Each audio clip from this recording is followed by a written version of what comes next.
Bonsoir mesdames, bonsoir mesdemoiselles, messieurs, bonsoir. Également bonjour, parce que peut-être que vous nous suivrez en rediffusion. Alors les téléspectateurs sont très compliqués. Ils vous disent mettez-vous en cravate. Certains vous disent non, je ne viendrai pas, je n'ai pas de cravate. Alors aujourd'hui, voilà, je me présente comme ça parce que mon invité aime être en relax. Et il s'appelle Alouma Mwakobila. Je voudrais que vous prononciez vous-même le nom, parce que parfois on écorche le nom. Comment vous présentez-vous? Je me nomme Alouma Mwakobila. Mwakobila, voyez-vous, je n'avais pas le bon accent. Alors, ce compatriote a écrit un livre pour une politique des zones de sécurité alimentaire en République démocratique du Congo, problématiques et stratégies alimentaires en milieu rural. Quand j'ai vu le livre, mon cœur a fait tilt et j'ai voulu qu'il nous en parle. C'est une façon, et pour lui la meilleure, de pouvoir chasser la pauvreté dans sa globalité. Monsieur Alouma, comment allez-vous ce matin? Nous allons bien. Grâce à Dieu, bien sûr. Alors, la pauvreté elle-même, si on vous demandait de la définir, que diriez-vous?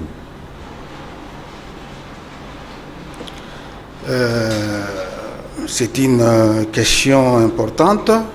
Moi, je pense, à mon avis, au-delà de toutes les tentatives scientifiques, que d'aucuns font ou se donnent comme effort pour définir en termes numériques ou en termes chiffrés ou qualitatifs. Moi, je pense que la pauvreté, c'est un produit. C'est un produit de la société, c'est un produit qui est ici de mode d'organisation et de système de l'économie qui est en place. Donc carrément un produit, parce Absolument. que c'est l'homme qui produit la pauvreté. Absolument, absolument. À travers la société. C'est l'homme qui les produit à travers les modèles d'organisation qui est en place. Et c'est ça qui génère la pauvreté. Donc la pauvreté, c'est une conséquence, si vous voulez, des comportements, des comportements, de mécanismes économiques. Voilà. Les Belges ont cherché à mettre en place une économie d'exploitation et créant au passage aussi une forme de pauvreté. Et nous avons cherché à continuer cette même politique avec comme objectif le développement. C'est un peu... Oui, c'est un peu paradoxal. Justement. Oui, oui. C'est-à-dire que nous avons un héritage d'un système qui était là. On n'a rien à reprocher à ce système parce que les systèmes qui étaient, comme vous l'avez dit, étaient mis en place pour répondre aux besoins économiques d'antan qui étaient là. C'est tout à fait normal que d'organiser la société de cette façon-là. Mais aujourd'hui, nous sommes dans un autre contexte. La colonisation, entre guillemets, étant derrière nous, donc on devrait en principe trouver un autre modèle d'organisation.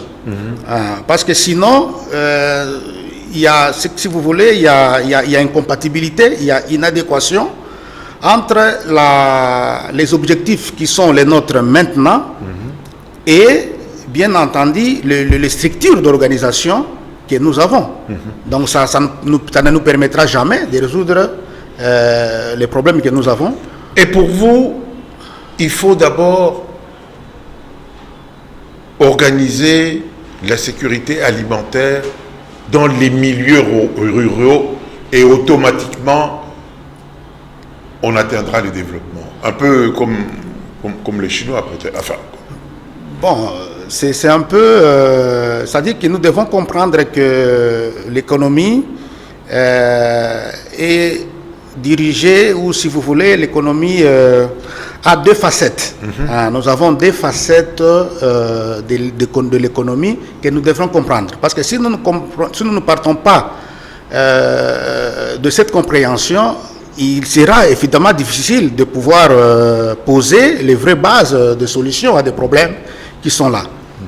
Nous avons ce que nous appelons l'économie rurale, nous avons aussi ce que nous appelons l'économie, je dirais tout court, ou urbaine, parce que là ça se mélange bien entendu. Mais il faut comprendre que l'économie rurale a ses rouages, a un déploiement qui est tout à fait différent de l'économie globale que nous gérons à partir de Kinshasa. Et partant de cette compréhension-là, évidemment, il faut arriver à trouver des motivations profondes qui aident le milieu rural, n'est-ce pas, à se stabiliser. Donc, l'idée, c'est celle-là. C'est-à-dire que si nous arrivons à stabiliser les populations rurales, c'est alors que nous pouvons être à mesure d'apporter le développement. Donc, le développement en soi, il faut que les scientifiques aient ce courage et de dire la vérité. Et si je suis là, c'est vraiment pour dire la vérité à vous et à nous tous. En réalité, tout ce qui se dit et à la manière dont nous faisons les choses actuellement, nous n'allons jamais nous en sortir comme ça.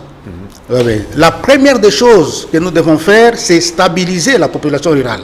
Et si donc, nous n'arrivons pas à cette là, absolument. Donc, il n'y a pas qu'Exode, il y a bien d'autres choses, bien d'autres paramètres qui sont à prendre en compte. Bien entendu, il y a l'exode qui n'est qu'une conséquence justement de l'abandon du milieu rural. Et l'abandon du milieu rural a fait justement que cette jeunesse a quitté les milieux ruraux. Il n'y a plus des bras pour faire ce que faisaient nos grands-pères. Absolument. Donc le pays est pris un peu de vitesse, où vous avez de masse justement qui quittent les milieux ruraux pour affluer vers la ville. Et ici, il n'y a pas l'emploi, il y a tout ce qu'on peut imaginer. Donc c'est des choses qu'on ne peut même pas décrire ici. Que vous appelez détresse. Mais justement, nous sommes dans une situation de détresse. Donc s'il faut le dire bien, parce que la situation a évolué de manière tellement négative qu'aujourd'hui, ce n'est même pas de la pauvreté dont on devrait parler. On est dans une situation de détresse. La population est en détresse. Oui, complètement. Alors, donc il faut trouver des solutions, sinon on ne s'en sortira pas comme ça. Ok. Un scientifique qui a réfléchi, c'est justement pour trouver des solutions. On commencerait par quoi? Quels sont les piliers essentiels? Donc, l'objectif, l'acte premier serait lequel à poser? L'acte premier, c'est vrai, nous ne sommes pas limités qu'à poser les problèmes. Nous sommes allés plus loin pour essayer d'agencer ou de mettre en lumière ou en musique la politique qu'il faut.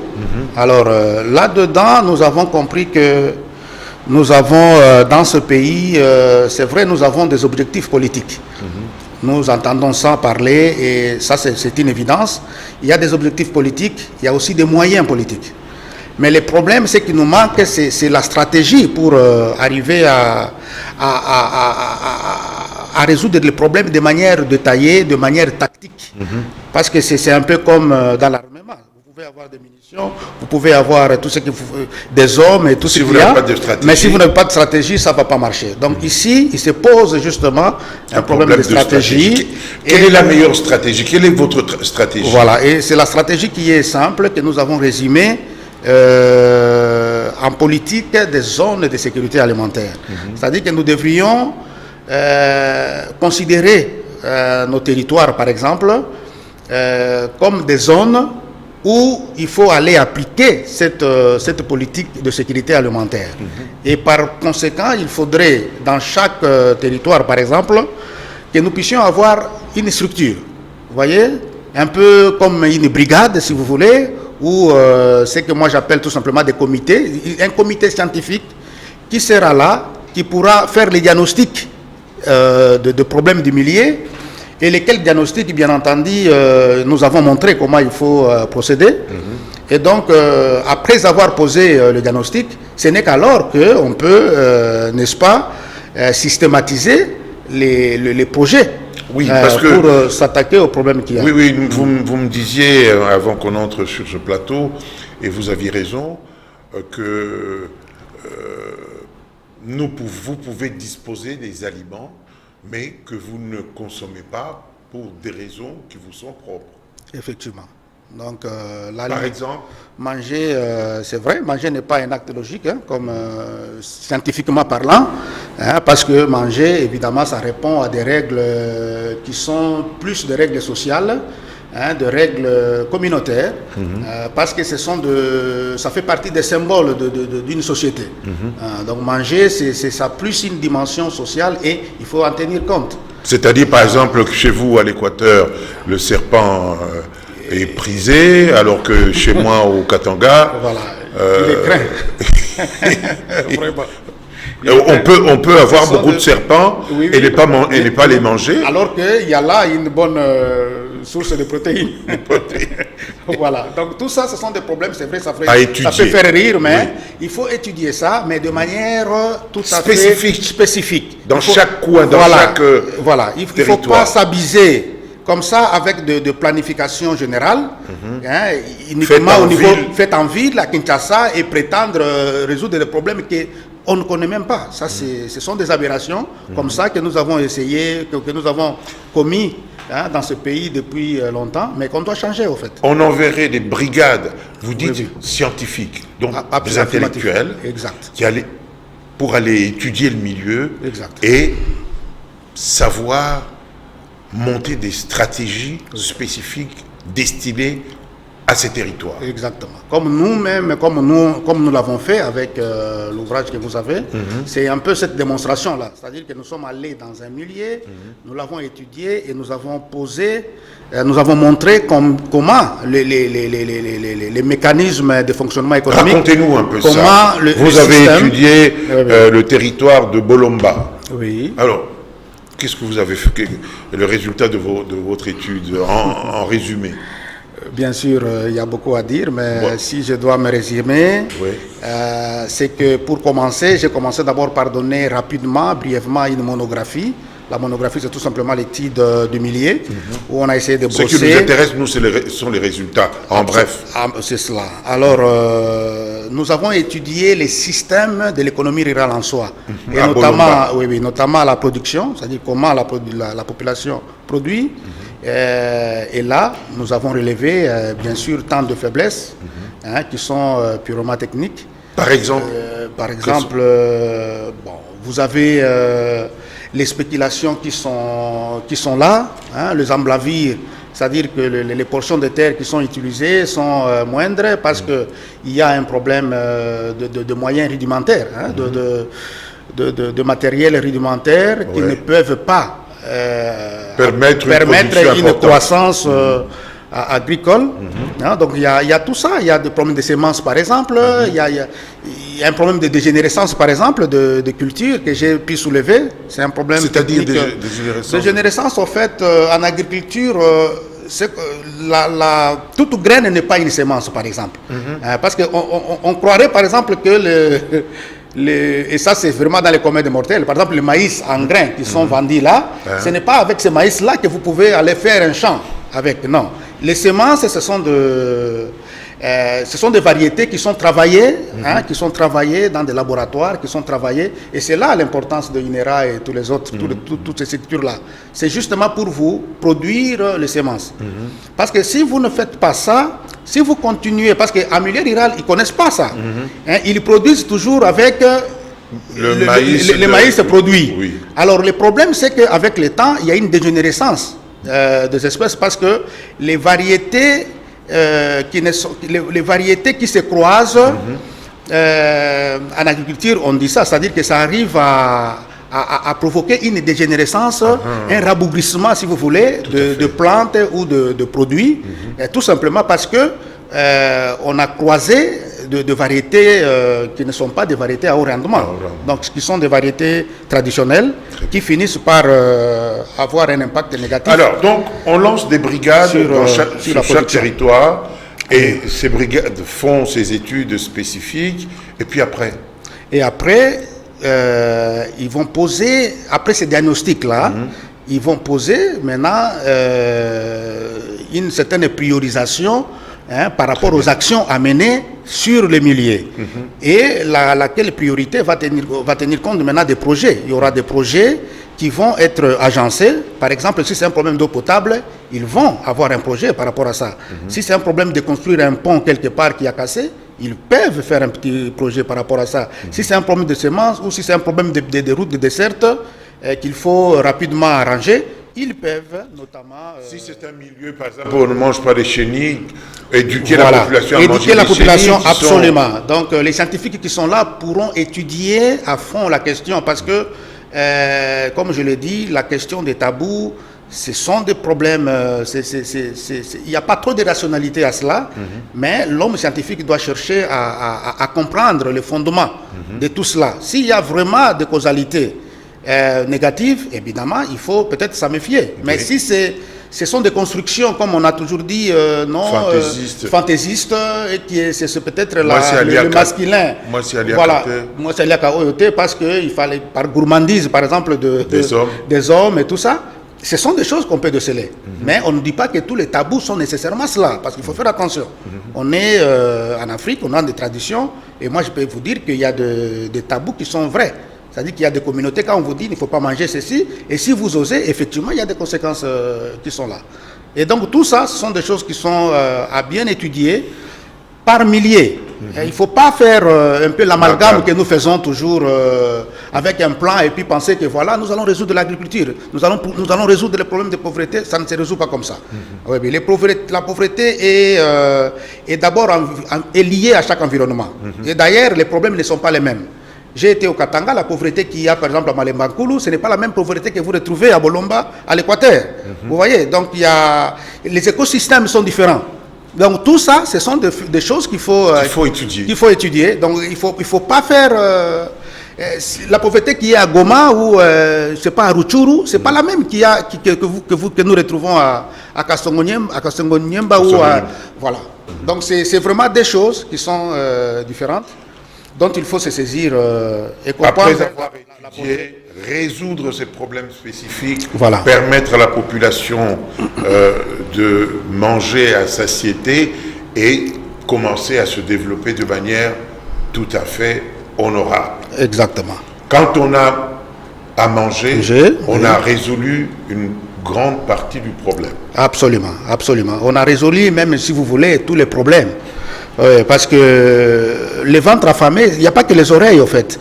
Il y a les yeux, c'est tous les sens qui sont abrutis avec un ventre affamé. Donc, nous ne pouvons pas, même tout ce qu'il y a aujourd'hui comme développement sur le numérique et sur ceci, ce sont des domaines d'intelligence qui ne sont possibles que dans un ventre qui est bien alimenté. Si nous sommes bien alimentés, on est capable d'aller plus loin, même plus que ce que font les Chinois. Nous pouvons dépasser ça. Mais il faut d'abord un équilibre alimentaire. Ça, c'est la base de tout. Parce que cet équilibre alimentaire va résoudre le problème des maladies. Il y a des maladies bien sûr. Qui surviennent à cause de la mauvaise alimentation. Et bien sûr. Et je suis sidéré aujourd'hui de voir que des problèmes sanitaires, on donne trop d'attention. Je ne suis pas contre, c'est bien. Mais on ne peut pas engloutir tous les budgets vers le secteur sanitaire parce que les problèmes sanitaires sont tributaires des problèmes d'alimentation. C'est à cause de la mauvaise alimentation, c'est à cause de cela. Quand on est malade. Voilà, quand on est malade. C'est vraiment clair. Les problèmes peut-être liés à l'environnement et à autre chose comme Covid, ça peut intervenir peut-être à 10%. Mais à 90%, les problèmes de santé, c'est l'alimentation. Et donc, ces brigades travailleraient, étudieraient et résoudraient ces problèmes-là. Et il faut de l'argent. Bien entendu, il faut de l'argent. Et c'est là que devra intervenir la puissance publique. Oui, c'est là que devra intervenir la puissance publique parce que finalement, c'est elle. C'est elle le garant de tout cela. Et moi, je pense que dans la Constitution, c'est écrit. J'avais lu, je crois, une disposition où on dit que les droits à la sécurité alimentaire comme à la santé étaient garantis. Mais il suffisait maintenant de prendre des lois pour essayer d'encadrer cela. Mais jusque-là, sur le domaine de santé, je vois que oui, il y a des choses qui se font. Mais sur la sécurité alimentaire, c'est constitutionnel. Et je pense que là-dessus, le président peut se saisir de cette disposition pour créer, n'est-ce pas, une brigade comme celle que nous disons tout à l'heure, et la créer tout simplement, parce que je ne voudrais pas qu'elle se confonde dans l'administration, et nous savons ce qu'est l'administration aujourd'hui, et donc il faut que ça soit une structure à côté, et qui va bénéficier d'un fonds extra-budgétaire. Il faut sortir ces fonds-là de rouage budgétaire, et ce fonds pourra s'appeler fonds souverain. Je pense que c'est le terme qu'il faut, parce que la vraie souveraineté, figurez-vous, c'est pas ce qu'on veut nous miroiter, c'est celle qui concerne les frontières. Vous voyez, ça c'est toujours discutable. Ce sont des problèmes sempiternels qui ne finissent jamais. Et que dire si vous êtes séparés des eaux? Où placez-vous cette frontière-là? Vous voyez, tout ça. Mais le vrai problème de souveraineté, c'est alimentaire d'abord. Oui, mais... C'est alimentaire. Donc, il faut un fonds souverain. Oui, le chef celui qui dirige le district n'aurait pas un œil sur ce fonds. Justement, il faut éviter cela parce que nous savons ce qu'est notre administration aujourd'hui. Mais nous savons aussi ce qu'est le Congolais que nous sommes. Bien sûr, oui. Mais les comités dont on parle, excusez-moi, c'est marrant. Les comités dont on parle de scientifiques, il n'y a pas de complaisance. Quand nous disons que c'est une structure nouvelle, c'est presque une institution qui dépendrait du président de la République. Qui dépendrait directement du président de la République, évidemment. C'est-à-dire que pour recruter, c'est sur base et on peut même recruter des étrangers. Au cas où nous estimons qu'on n'a pas des ressources qu'il faut, bon, c'est possible. Donc, une ressource humaine, il y a des Congolais qui quittent ici pour travailler ailleurs. On peut aussi employer des Chinois ici. De manière tout à fait institutionnelle, de manière tout à fait organisée par nous-mêmes. On peut arriver à le faire. Donc, là n'est pas problème. C'est pourquoi nous préférons sortir un peu des rouages administratifs. C'est vraiment à cause de ça. Mais je sais qu'une question comme ça devrait mieux se traiter dans les rouages administratifs. Mais en attendant qu'on trouve des solutions par rapport à cette administration, vous voyez, parce que figurez-vous même le problème d'élection. Moi j'ai toujours dit, bon, les gens préfèrent... On n'a pas besoin de CENI. C'est l'administration du territoire qui devrait faire ça. L'administration du territoire devrait en principe organiser les élections. C'est dans leur rôle. Vous voyez tout ça, même les recensements. Ça coûterait même moins si c'était fait par l'administration du territoire. Mais l'administration, elle est ce qu'elle est. Et donc, nous n'allons pas nous hasarder non plus à intégrer cette structure dans cette administration-là parce que ça ne marchera pas. Donc, il faut quelque chose d'à côté. Il faut quelque chose qui soit vraiment en dehors de tout ça. Oui, parce que pour espérer, n'est-ce pas, des solutions... des résultats... Des résultats probables, oui. Des résultats probants. Donc, ce projet-là, cette proposition, vous lui donnez une durée de combien d'années pour sa réussite? En tout cas, je pense que les professeurs qui ont travaillé avec moi les documents, l'hypothèse est étalée en 5 ans. Oui, en 5 ans, je crois qu'il y a même un tableau qui démontre tout ça. Donc en 5 ans, et puis ça ne sera pas des allocations constantes. Je veux dire par exemple, si on a loué par exemple 1 milliard, c'est un exemple, à cette structure-là pour fonctionner, ce n'est pas dire que chaque année on donnera toujours 1 milliard, non. C'est-à-dire qu'il y a en économie ce que nous appelons la loi de rendement décroissant, c'est-à-dire qu'au fur et à mesure que les travail marche, ça va baisser. Oui. Donc les allocations vont aller décroissantes. Et ça, c'est une très bonne nouvelle. Donc dans 5 ans, on oublie cette histoire de pauvreté alimentaire, on oublie cette histoire on stabilise la population rurale et ce n'est qu'à ce moment-là que l'État peut maintenant s'occuper ou orienter l'économie vers les autres secteurs. Et c'est ça l'efficacité, parce qu'à ce moment-là, nous aurons des racines, nous aurons déjà une base au niveau national qui pourrait faire face maintenant à ce moment-là, même à toutes les autres éventualités des intégrations qui sont proposées à gauche, à droite et tout ça. C'est comme ça que nous pouvons même nous intégrer avec d'autres pays et tout ça. Les échanges pourront nous profiter. Et absolument. Et donc nous devrons d'abord tisser une toile d'araignée. Une toile d'araignée au niveau national, c'est important. Et dès que nous renforçons ce marché national-là, c'est ce qui va nous aider. Parce qu'aujourd'hui, nous avons tendance à aller embrasser les intégrations régionales, mais alors que nous n'avons pas d'abord un marché national. Ça, c'est quand même... je ne sais pas, ce n'est pas de l'économie, ça. Vous n'avez pas parlé des routes. Les Belges qui nous ont colonisés, on pensait aux routes, mais aujourd'hui, il n'y a plus de routes, c'est quand même des priorités. Oui, c'est ces brigades qui s'en chargeraient. Bien entendu. Alors là, il y a toute l'intelligence qui va guider cette organisation. Les problèmes, c'est lesquels? Le problème aujourd'hui, c'est qu'il y a une confusion des tâches. Et l'État est en train de s'étouffer, mais sans le savoir. Parce qu'il essaye de tout prendre sur le dos. Ce n'est pas comme ça. C'est-à-dire qu'en matière de routes, par exemple, allons-y simplement, il y a ce qu'on appelle des routes de desserte. Ces routes-là peuvent directement concerner la structure qui est sur place. Donc peuvent concerner l'organisation de brigade qui est sur place.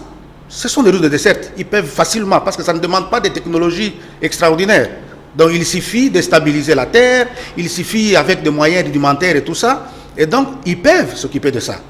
Bien entendu, les routes qui sont d'intérêt peut-être régional ou national, là c'est l'État. Normalement, l'État, à travers son ministère, je sais pas, de transport et les autres, ils peuvent avoir des planning pour justement s'attaquer à ces problèmes. Mais tout cela demande un contrôle efficace. Parce qu'il faut voir comment ça fonctionne. Exactement. Les brigades, il faut les surveiller. Oui, c'est cela. Donc c'est pourquoi il faut ça doit être vraiment un organe qui est créé, qui a un central au niveau de Kinshasa, où vous avez un comité de grands scientifiques qui essayent de contrôler tout ça. Donc il faut créer cela. Il faut créer ça avec un fonds souverain. Et les fonds souverains, je voulais aussi dire un mot là-dessus, ça peut être constitué de ce qu'on appelle communément à l'église les 1/10. Pourquoi ne pas prendre 1/10 du budget et mettre ça là-bas? Pourquoi ne pas prendre par exemple 1/10 de toutes les entreprises publiques ou services publics qui existent et mettre ces moyens là-bas? Et même de bonne volonté, ils peuvent toujours contribuer parce que s'ils savent que ce fonds-là, c'est un fonds souverain, ce n'est pas un fonds qui est géré par des politiques, c'est un fonds qui est géré par des scientifiques, pour des résultats qui sont concrets, je pense qu'il n'y aura pas match. Ben oui, mais il n'y aura pas match. À ce moment-là, il faut vraiment imprimer dans le chef du Congolais un changement qualitatif. Il faut un autre logiciel parce que, vous savez, c'est pas facile à des gens qui sont habitués à arroser leur gorge avec des boissons fraîches, d'aller dans les villages. Non, mais c'est intéressant. Il faut changer de logiciel là, si nous voulons le développement. Bien sûr, M. Kiba, mais vous savez, je vous ai toujours entendu parler de cette problématique de mentalité et tout ça, mais je vais vous dire, je vais vous révéler quelque chose de très important, c'est que comment on arrive à inverser la mentalité. Et cette question, moi je pense que c'est au centre même de préoccupations philosophiques de ceux qui ont milité pour le socialisme et tout ça. Vous voyez, donc ils sont arrivés à dire il y a l'infrastructure et il y a la superstructure. L'infrastructure influe sur la superstructure. Donc il faut d'abord commencer par poser les conditions matérielles. Ce sont les conditions matérielles qui changent la mentalité. Ce n'est pas le contraire. Parce qu'ici, nous on a toujours l'impression de dire non, il faut prêcher aux gens. C'est pas évident. L'homme, c'est un être c'est un être intelligent. Il suffit d'être dans un milieu, de lui faire comprendre et de lui mettre dans des conditions qu'il faut, il va s'adapter. C'est pas pour rien que ceux qui sont ici quand ils vont en Europe, mais ils sont autres, ils sont tout autres. Et c'est comme ça. Et par exemple l'histoire des poubelles. Mais il faut d'abord avoir des poubelles. Et pour maintenant s'attendre à ce que est-ce que les gens vont placer là-bas ou pas.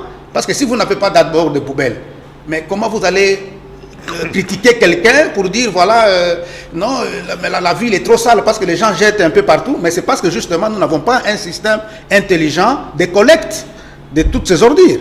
Là est le problème. Donc, je vais vous donner 1 minute pour résumer votre pensée et regarder cette caméra pour dire aux téléspectateurs le message central. Vraiment. Merci beaucoup, M. Kibambi. Je pense que pour commencer, moi, en bon chrétien, je pense qu'il faut demander, je commence d'abord par demander pardon à la population. C'est important. Moi, je suis quelqu'un, c'est pas pour rien que j'ai écrit sur le milieu rural. J'ai vécu en milieu rural, presque tous les milieux, savanes, forestiers, riverains, je connais. Donc, et voir la situation dans laquelle nous nous embourbons comme ça depuis des années, et surtout qu'il n'y a pas non plus de repères. C'est-à-dire qu'on pouvait peut-être se calmer si on se disait, bon, c'est vrai, on a souffert, mais il y a de bonnes repères, mais il n'y a pas de perspective valable. C'est là le problème. Et ça inquiète, en fait. Et tout simplement parce que par la faute de l'élite que nous sommes. Hein, l'élite congolaise déçoit un peu. Hein, c'est vrai, nous avons appris des choses, nous avons été à l'école, mais nous avons comme l'impression qu'on n'a pas assimilé très bien ce que nous avons appris. Et c'est regrettable. Et donc, mieux vaut tard que jamais, dit-on. Je pense que la connaissance, elle est là, il faut la partager. Hein. Donc, si on connaît quelque chose qui peut faciliter la vie de nos compatriotes, je pense qu'il vaut mieux la partager. Donc, au lieu que cet ouvrage puisse être gardé dans les universités, parce que depuis qu'on l'a publié, il est plus utilisé dans le milieu universitaire, mais je pense que c'est vraiment un outil de développement. C'est comme ça qu'on a pris ce courage de pouvoir donner l'information et que ceux qui vont nous écouter comprennent qu'on n'est pas en train de faire... c'est pas un jeu, on est là sur un problème sérieux, et si dans 5 ans nous appliquons tout ce qui est dit là, c'est fini, on ne parlera pas des problèmes de... C'est vrai, l'intellectuel, c'est celui qui regarde sa société et qui essaye d'y trouver des solutions. Ce n'est pas seulement se contenter des salons feutrés des villes. Je crois que ce qu'attendent nos compatriotes, c'est de voir les intellectuels leur apporter des solutions. Si vous devez aller dans les milieux ruraux, y rester pour impulser le développement, pourquoi pas. Merci, Monsieur Alouma, et j'espère que vous n'aurez pas prêché dans le désert. C'est moi qui vous remercie. Merci. Au revoir. Merci.